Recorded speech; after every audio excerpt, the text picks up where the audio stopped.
இனிமே இந்த மாதிரி பொது இடத்துலயோ கடையிலயோ என்ன சந்திக்காதீங்க. உங்களை கெஞ்சி கேக்குறேன். உங்க அம்மா சொல்ற பொண்ணை கல்யாணம் பண்ணிக்கிட்டு சந்தோஷமா வாழுங்க. என்னால உங்க அம்மாவை கஷ்டப்படுத்தாதீங்க.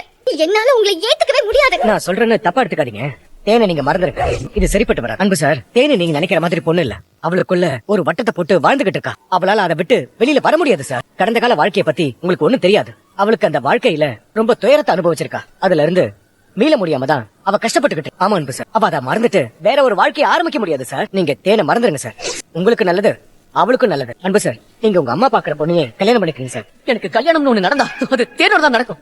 இல்லனா நான் வேற யாரையும் கல்யாணம் பண்ணிக்க மாட்டேன். என் கடைசி காலம் வரைக்கும் நான் இப்படியே இருந்தேன். ஏதோ ஒரு வேகத்துல சொல்றீங்க. கொஞ்சம் பொறுமையா யோசிச்சு முடிவெடுங்க. உங்களுக்கே தெரியும், நான் தேனை 4 வருஷமா காதலிக்கிறேன். என்னால அவ இல்லாம வாழ முடியாது. அவளை மறந்துட்டு என்னால எப்படி சார் இன்னொரு பொண்ணை கல்யாணம் பண்ணிக்க முடியும்? சத்தியமா முடியாது சார். என் வாழ்க்கை அவளோட மட்டும்தான். அதுல நான் ரொம்ப உறுதியா இருக்கேன். ஒருவேளை கடைசி வரைக்கும் தேன் என்ன கேத்துக்கலனா நான் அவளுக்காக கடைசி வரைக்கும் காத்திருந்தா செத்து போயிருவேன். அவளை என்ன மறக்க மட்டும் சொல்லாதீங்க சார். Please sir.